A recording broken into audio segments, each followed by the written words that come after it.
देखो, मैं हमेशा कहता हूं कि आजकल जो पहना देते हैं ना सेहरा कह के टोपी, ये टोपी मोर नहीं है। मोर में लटकन होनी चाहिए, जिसमें लटकन होती है वह मोर है। हाँ, भगवान शिव के शिव गणों ने उनके बिखरे हुए जटाओं का मुकुट बनाया और सर्प आकर के उसमें घुस करके आगे अपना फण लटका लिए, किधर से किधर से किधर से किधर से, यह मोर तैयार हो गया। मानसकार सुंदरतम वर्णन करते हैं अपनी चौपाइयों में कैसे।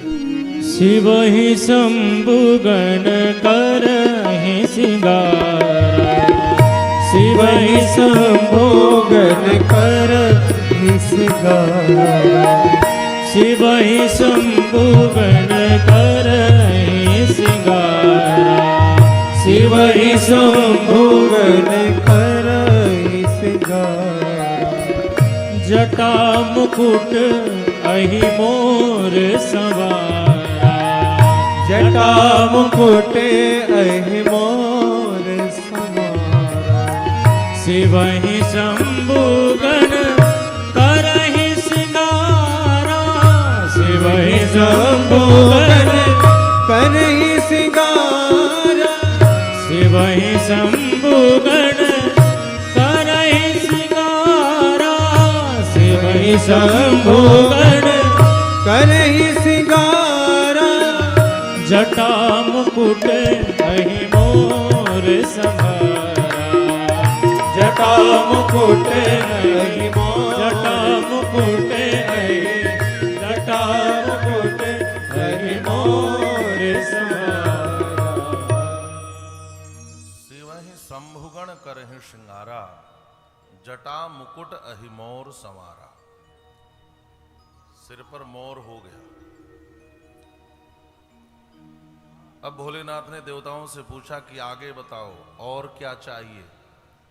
देवताओं ने कहा महाराज कान में कुंडल चाहिए और हाथ में कोई ब्रासलेट होना चाहिए, तब दूल्हा अच्छा लगता है ना, कोई कंगन होना चाहिए। अब एक सर्प आया, फुर्र से यहां मारा, इस कान में छेद हो गया, एक इधर से मारा, इधर छेद हो गया। एक सोने की तरह लाल लाल पीला पीला चमकता हुआ सर्प छोटा सा आया और कान के छिद्र में घुस करके और पूंछ को मुंह से पकड़ के लटक गया। एक इधर और एक यहां जाकर के मुंह और पूंछ, मुंह से पूंछ को पकड़ करके हाथ पे आ गया। भोलेनाथ ने कहा लो देवताओं देखो, कुंडल भी तैयार और कंगन भी तैयार, अब क्या चाहिए। देवताओं ने कहा महाराज अरे दूल्हा बनकर जा रहे हो, कुछ थोड़ी डेंटिंग पेंटिंग करवा लो, कुछ फेशियल आदि करवा लो, कुछ मेकअप आदि करवा लो, है ना।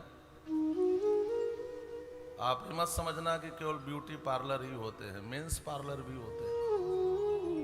और अब तो शहर में ब्यूटी पार्लर से ज्यादा मेंस पार्लर चलने लगे। और मैं कहता हूं कि देखो पुरुषों का रुझान सौंदर्य के प्रति स्त्रियों से ज्यादा बढ़ा है इस समय। हाँ, एक जगह एक लड़के को फ्रांक पहने मैंने देखा था, खैर वो तो अतिशय बात हो गई। हाँ, वो सब जेएनयू वाले करते रहते हैं। तो लेकिन सौंदर्य के प्रति रुझान बढ़ा है, तो भोलेनाथ कम से कम कुछ पाउडर क्रीम तो जरूर लगा लो, दूल्हा बन के जा रहे हो, थोड़ा और चमकोगे।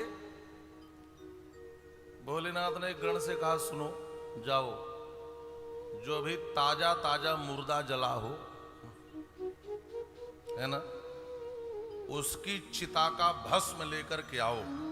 मेरी चमक तो क्रीम पाउडर से नहीं बढ़ेगी, मेरी चमक तो चिता भस्म से बढ़ेगी महाराज।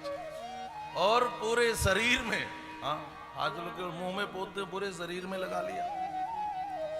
देवताओं से पूछा आगे बताओ और क्या चाहिए।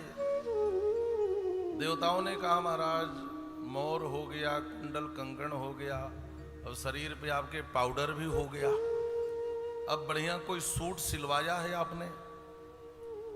भोलेनाथ ने कहा अच्छा सूट। एक गण से कहा मेरा बाघंबर उतार करके ले आओ, इससे बढ़िया सूट तो हो नहीं सकता महाराज, इसको सिलाना नहीं पड़ता। हाँ, ये तैयार रखा हुआ है।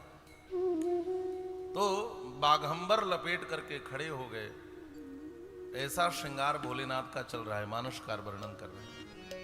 कुंडल कंकण पहरे ब्याला, कुंडल कंकण पहिरे ब्याला, कुंडल कंकण पहिरे ब्याला, कुंडल कंकण पहिरे ब्याला, तन विभूति पटके हरि छाला, तन विभूति पटके हरि छाला, कुंडल कंकण पहरे ब्याला, कुंडल कंकण पहरे ब्याला, कुंडल कंकण पहिरे ब्याला, तन विभूति पटके हरि छाला, शशि ललाट सुंदर शिर गंगा, नयन तीन उपवीत भुजंगा, गरल कंठ उर नर सिर माला, असिव वेश शिवधाम कृपाला। देवताओं से पूछा और बताओ और क्या चाहिए? कहा महाराज कुछ हाथ में तो ले लो, है ना, कम से कम कोई रुमाल आदि ले लो। पहले के दूल्हा रुमाल लेकर के बैठते थे। तो भगवान शिव ने कहा मैं तो वही लूंगा जो हमेशा हाथ में लेता हूं। एक हाथ में त्रिशूल और एक हाथ में डमरू लेकर तैयार हो गए। देवताओं से पूछा और क्या चाहिए? कहा महाराज और तो सब कुछ हो गया, लेकिन कोई लग्जरी कार चाहिए, तभी दूल्हे की शोभा बढ़ेगी। भोलेनाथ ने कहा भाई मेरा जो वाहन है, मेरी जो गाड़ी है वो तो अलग ही है ना। ऐसी कार संसार में और किसी के पास हो नहीं सकती है। और अपने बसहा बैल को बुलाया और उसी पर बैठ करके तैयार हो गए ससुराल जाने के लिए। मानसकार वर्णन कर रहे हैं। कर त्रिशूल अरो डमरो बिराजा, कर त्रिशूल अरो डमरू बिराजा, कर त्रिशूल अरो डमरो बिराजा, कर त्रिशूल अरो डमरू बिराजा, चले बसह चढ़ी बाजहि बाजा, चले बसह चढ़ी बाजहि बाजा। कर त्रिशूल अरु डमरु बिराजा, चले बसह चढ़ी बाजहि बाजा। अब भगवान शिव के श्रृंगार पर एक दृष्टि डालें तो हम सबके जीवन के लिए बड़ा ही आध्यात्मिक सूत्र प्राप्त होगा। भगवान शिव ने अपनी बिखरी हुई जटाओं को समेटवा करके मुकुट बनाया। देखो हमारे सिर से दो चीजें पैदा होती हैं, सिर से बाल भी पैदा होते हैं और सिर से विचार भी पैदा होता है। इसका तात्पर्य है जैसे सिर से पैदा होने वाले बाल भी सिर के ऊपर बिखरे होते हैं, वैसे सिर से पैदा होने वाले विचार भी बिखरे होते हैं। हमें क्या करना चाहिए? का जैसे भगवान शिव ने बिखरे हुए बालों को समेटवा करके एक जटा बनाई मुकुट की तरह, वैसे भी यदि मस्तिष्क से कोई भी विचार प्रकट हो तो हमें उसे तुरंत ही समेट लेना चाहिए, उसे बिखरने नहीं देना चाहिए। अपने विचारों को समेटना सीखें, अपने विचारों को लिखना सीखें, अपने विचारों को संजोना सीखें। ये इसका तात्पर्य है। भगवान शिव ने 3 स्थान पर सर्प रखा, सिर पर, कान में कुंडल की जगह और हाथ में कंगन की जगह। सर्प हमारे यहां काल के प्रतीक हैं। हमारे जीवन में ये तीनों महत्व रखते हैं, ये तीनों अंग महत्व रखते हैं, सिर, कान और हाथ। सिर से हम विचार करते हैं, कान से हम बातों को सुनते हैं और हाथ से हम कर्म करते हैं। जब भी हम कोई विचार करें तो काल को दृष्टि में रखकर करें, एक दिन वह काल हमें भी निगलेगा। इसलिए हमारा विचार काल को दृष्टि में रख करके होना चाहिए। हम कान से कोई भी बातें सुने तो हम ध्यान रखें कि एक दिन वह काल हमें ले जाएगा, इसलिए कल्याणकारी वचनों को ही सुने। ऐसी बातों को मत सुनना जो आपके लिए अकल्याणकारी हो। भद्रं कर्णे भी श्रृणुयाम, हमें कल्याणकारी वचनों को ही सुनना चाहिए।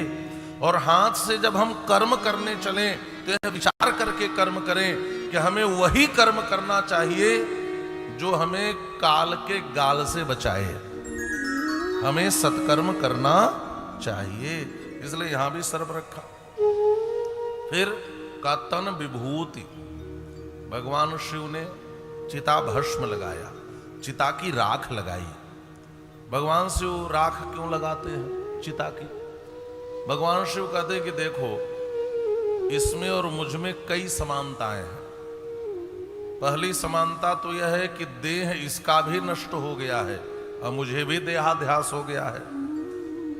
जो देह से जो देह को त्याग दे वही तो भस्म बनता है। जिसका देह जल जाता है, जिसका देह नष्ट हो जाता है वही राख बनता है, और जिसका देह भाव नष्ट हो जाता है वही संत बनता है। महाराज वही संत है, वही श्रेष्ठ है।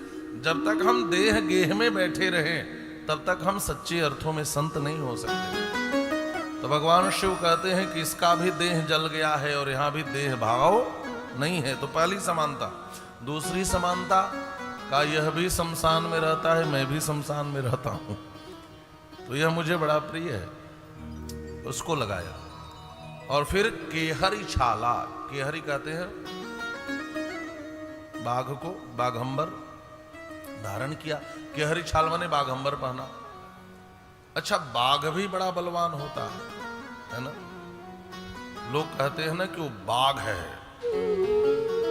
भय उत्पन्न करने वाला है, लेकिन कोई कितना भी बड़ा बाघ हो, एक दिन उसके छाल को भी खूंटी पे लटकना ही पड़ता है ना? और भगवान शिव कहते हैं कि देखो, हम यह जो वस्त्र धारण किए हैं, यह वस्त्र भी प्रतीकात्मक है। प्रतीकात्मक इसलिए है कि हमें कुछ भी होने का अहंकार नहीं पालना चाहिए, है ना? यह शरीर भी वस्त्र की तरह है, हमारा भी शरीर एक दिन नष्ट होने वाला है। भगवान श्री कृष्ण श्रीमद् भगवद गीता में इस देह को भी वस्त्र कहते हैं। वासांश जीर्णानि यथा विहाय, जैसे हम पुराने वस्त्रों का त्याग करके नूतन वस्त्र को धारण करते हैं, वैसे आत्मा भी पुराने शरीर का त्याग करके नए शरीर को धारण कर लेती है। तो श्रीमद् भगवद गीता में शरीर को भी वस्त्र कहा गया। इसलिए कुछ होने का कभी अहंकार मत करो, यह प्रतीकात्मक दृष्टि है। कर त्रिशूल अरु डमरु विराजा, एक हाथ में त्रिशूल है, इसमें 3 शूल बने होते हैं त्रिशूल में, और हर जीव के जीवन में 3 ही शूल होते हैं, आदि दैविक, आध्यात्मिक, आदि भौतिक। भगवान शिव का यह त्रिशूल जीवों के 3 शूलों का समन करने वाला, और एक हाथ में डमरू है। डमरू वह वाद्य है जिससे सारे शास्त्र प्रकट हुए हो, है ना? आप लोगों ने सुना होगा, नृत्यावसाने नटराज राजो ननाद ढक्काम नव पंचवारम उद्धर्तु कामः सनकादि सिद्धाः नेतद विमर्शे शिवसूत्र जालम। महर्षि पाणिनि तप कर रहे थे, भगवान प्रकट हुए, नृत्य किया उन्होंने, भगवान शिव ने, और नृत्य के अवसान में उन्होंने डमरू बजाया। कितनी बार कहा? 9 पंचवारम। 9 पंच माने 14 बार बजाया। अयुण रिलरि केयो गय्यौ छवरट लणि अमगणनम जभय घटदस जब गणदश खप चटत चटतव कपय शशरहल। यह 14 सूत्र प्रकट हुए और महर्षि पाणिनि ने इन माहेश्वर सूत्र को आधार बना करके व्याकरण की रचना की, व्याकरण बनाया। तो सारे शास्त्र भगवान शिव के डमरू से ही प्रकट होते हैं। तो डमरू शास्त्र का प्रतीक है और त्रिशूल शस्त्र का प्रतीक है। तात्पर्य यह है कि हमें शस्त्र और शास्त्र इन दोनों को स्वीकार करना चाहिए। शस्त्र आत्मरक्षा के लिए होना चाहिए और शास्त्र तो सबकी रक्षा करता है महाराज, ये दोनों रक्षा करने के लिए। इस प्रकार से भगवान शिव दुल्हा वेश में तैयार होकर के किस पर बैठे? बैल पर बैठे। बैल हमारे यहाँ धर्म का प्रतीक है। इसका तात्पर्य है हम विवाह करने जाएं तो धर्म पर बैठ करके जाएं, धर्मारूढ़ होकर के जाएं। आजकल धर्मारूढ़ होकर के लोग विवाह में नहीं जाते, है ना? धर्मारूढ़ होकर नहीं जाते। भगवान शिव बैल पर बैठ करके जब चले तो जितनी देवताओं की स्त्रियां थी सब मुस्कुरा पड़ी। देख शिवहि सुरत्रिय मुस्काही, बर लायक दुल्हन जग नाही। देव पत्नियां कहती हैं ऐसे दूल्हे के लायक तो संसार में कोई दुल्हन हो ही नहीं सकती। कौन ऐसी दुल्हन होगी जिससे जोड़ी बैठेगी इनकी? अब यह देख करके सब देव पत्नियां मुस्कुराने लगी। विष्णु बिरंच आदि सुर ब्राता, चढ़ चढ़ी वाहन चले बराता। सारे देवता अपने अपने साजो सामान के साथ, ब्रह्मा जी, भगवान विष्णु, इंद्र, वरुण, चंद्र, कुबेर, सारे देवता बाराती बनकर के शामिल हो गए। लेकिन किसी को आनंद नहीं आ रहा है। क्यों नहीं आनंद आ रहा है? क्योंकि दूल्हे के लायक बारात नहीं लग रही है। ये देवता सजे धजे हैं दूसरे रूप में और भगवान शिव का श्रृंगार दूसरे रूप में है। तो भगवान विष्णु ने हंस करके कहा, भोलेनाथ ये बाराती आपके नहीं लग रहे हैं, आपके असली बाराती कहाँ है? भोलेनाथ ने कहा, प्रभु बस आपका संकोच है, नहीं तो मैं असली लोगों को बुला लिया होता, अपने बारातियों को। भगवान नारायण ने कहा, देर किस बात की, असली बारातियों को बुला लो। अब तो श्रृंगी भृंगी को बुलाया और कहा, जाओ पूरी दुनिया में सूचना दे दो, हर शमशान तक क्षण मात्र में सूचना पहुंच जाए। और भूतों का नेटवर्क बहुत बड़ा होता है ना? हाँ महाराज। और तुरंत जो है सब पर मैसेज सेंड कर दिया गया और सब चले महाराज। उधर से चाइनीज प्रेत आ रहे हैं, अमेरिकन भूत आ रहे हैं, फ्रांसीसी भूत आ रहे हैं, रसियन प्रेत आ रहे हैं, सब आए, सब चले। अच्छा, भूतों के जीवन का भी ये पहला ऐसा प्रोग्राम है जहां इनको सादर आमंत्रित किया गया है शामिल होने के लिए। नहीं, भूत बेचारों को शामिल होने के लिए कौन इनवाइट करे, है ना? आप लोगों ने देखा है जब भी आपके यहाँ कोई मंगल कार्य होता है तो जो आचार्य होते हैं पीला सरसों बाएं हाथ में लेते हैं, दाहिने हाथ से ढक लेते हैं और मंत्र क्या बोलते हैं? अब सरपंत वे भूता ए भूता विघ्नकारका। जितने यहाँ पर भूत प्रेत अदृश्य रूप से रहने वाले हो, अब यहाँ पर मंगल कार्य होने जा रहा है, जल्दी से इस स्थल को छोड़ करके हट जाओ। ते नश्यन्तु शिवाज्ञया, भगवान शिव की ऐसी आज्ञा है। भगवान शिव ने एक शासनादेश जारी कर रखा है कि जहां भी कोई मंगल कार्य हो, यदि ये शपथ याद दिलाई जाए कि भगवान शिव की आज्ञा है कि भूत प्रेत हट जाओ, तो तुम लोगों को वहां से हट जाना होगा। एक दिन भूत प्रेतों ने एक एप्लीकेशन दिया, भोलेनाथ अब जितने मंगल कार्य हैं वहां से तो हम भगा दिए जाते हैं, तो क्या हमारे जीवन में कोई ऐसा अवसर नहीं होगा कि हम भी किसी का विवाह देखें? तो भोलेनाथ ने कहा, चिंता मत करो, जब मेरा होगा तो सभी को बुलाऊंगा। और आज पहली बार यह अवसर मिला है भूत प्रेतों को किसी के विवाह में शामिल होने का। सब चल पड़े। गोस्वामी पाद वर्णन करते हैं, को मुखहीन विपुल मुख काहू, बहुपद कर को बहुपद बाहू, विपुल नयन को नयन विहीना, हृष्ट पुष्ट को अति तन खीना। कुछ ऐसे प्रेत चले आ रहे हैं जिनका मुख ही नहीं है, कुछ ऐसे भूत चले आ रहे हैं जिनके कई कई मुख हैं। किसी की भुजा नहीं है, किसी के अनेक भुजा है, किसी के पांव नहीं, किसी के अनेक पांव है। महाराज सब आए। अब भगवान विष्णु ने कहा, हाँ अब ठीक है। देव पत्नियों ने कहा, अब ठीक है, जस दूल्हा तस बनी बराता। जैसा दूल्हा अब इसके अनुसार बारात हो गई है। इसलिए महाराज आप लोग तो अपने अनुसार चलो और आप अपने बारातियों के साथ चलो। और धूमधाम से यह बारात हिमाचल नगरी की ओर जा रही है।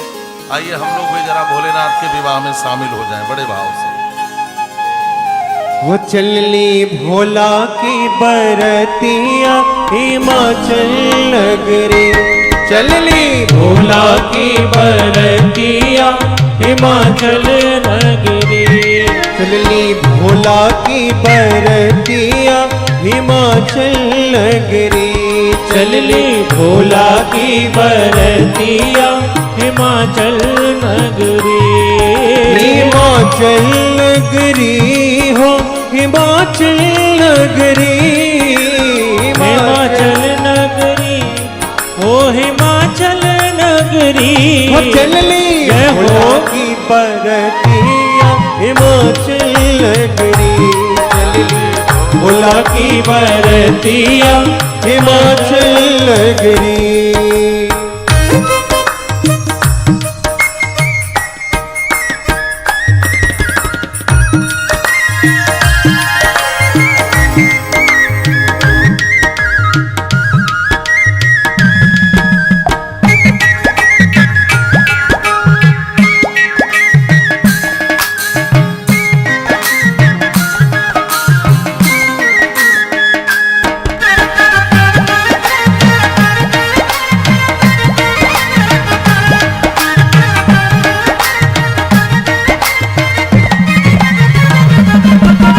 प्यारे बैल सवार भये हैं घर सापन लटकाए, प्यारे बैल सवार भये हैं गल सापन लटकाए, प्यारे बैल सवार भये हैं घर सापन लटकाए, प्यारे बैल सवार भये हैं गल सापन लटकाए, बिछुअन का पहिरे कंगन, बिछुअन का पहिरे कंगन, अंग विभूति रमाए, ओह अंग विभूति रमाए, उनकी अद्भुत है सूरतिया हिमाचल नगरी, उनकी अद्भुत है सूरतिया हिमाचल नगरी, चलनी भोला की बरतिया हिमाचल नगरी।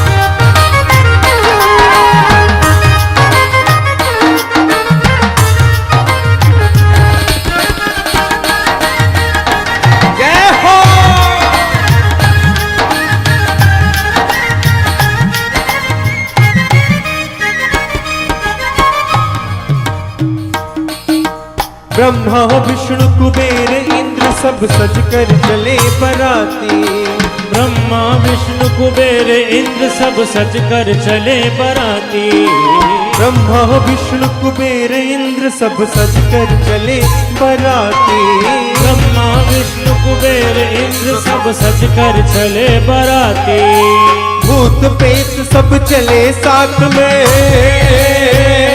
हो भूत प्रेत सब चले साथ में, जो है इनके साथी, ओह जो है इनके साथी, लिन्ही हो लेने मुर्दन की खोपड़िया हिमाचल नगरी, लेने मुर्दन की खोपड़िया हिमाचल नगरी, चलनी भोला की बरतिया हिमाचल नगरी। जय हो।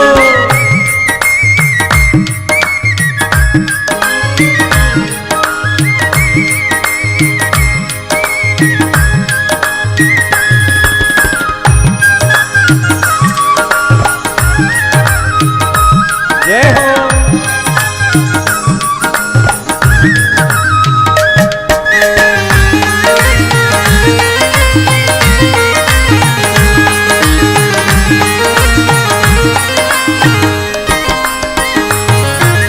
लंगड़े लूल्हे अंधे काने और कान के बहरे, लंगड़े लूले अंधे काने और कान के बहरे, लंगड़े लूल्हे अंधे काने और कान के बहरे, लंगड़े लूले अंधे कान और कान के बहरे। शंख बजावे ताल लगावे हो, शंख बजावे ताल लगावे जोर जोर से गहरे, ओह जोर जोर से गहरे। लीनी ओ लीनी जय हो। ओ लीनी खंजर की खंजरिया हिमाचल गिरी, लीनी खंजर की खंजरिया हिमाचल गिरी, हिमाचल गिरी हो हिमाचल गिरी, हिमाचल नगरी ओ हिमाचल नगरी। हो चलली भोला की बरतिया हिमाचल गिरी, चलली भोला की बरतिया हिमाचल गिरी।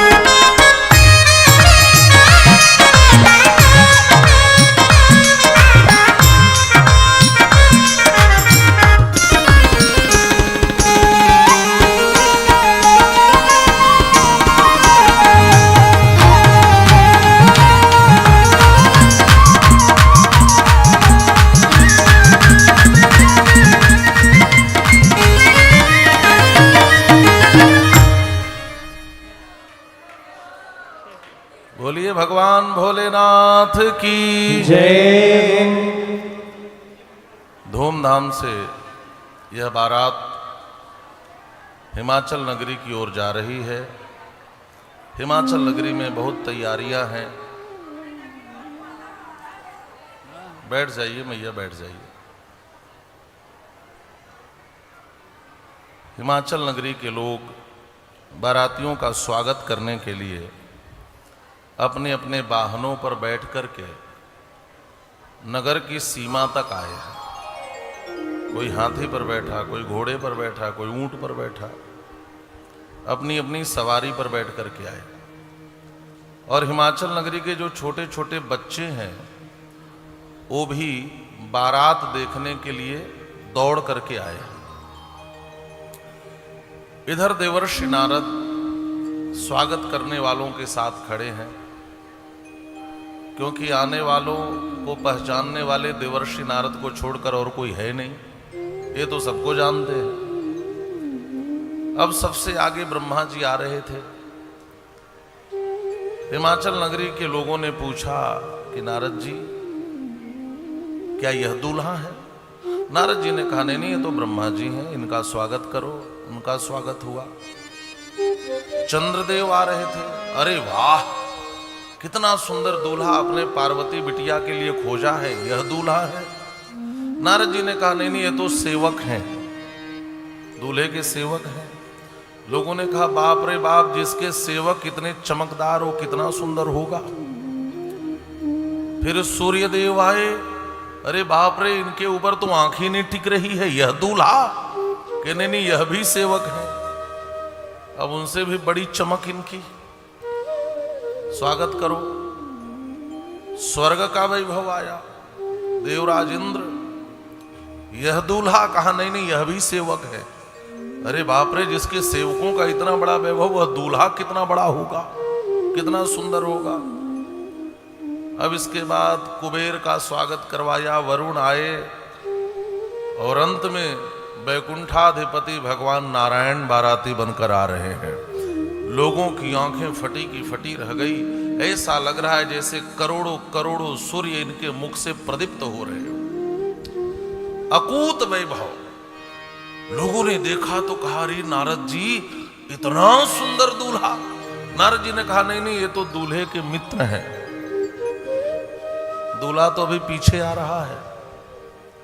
और जब दूल्हे के आने की बारी हुई तो नारद जी ने कहा सुनो, अभी मुझे भीतर भी तैयारी करवानी है।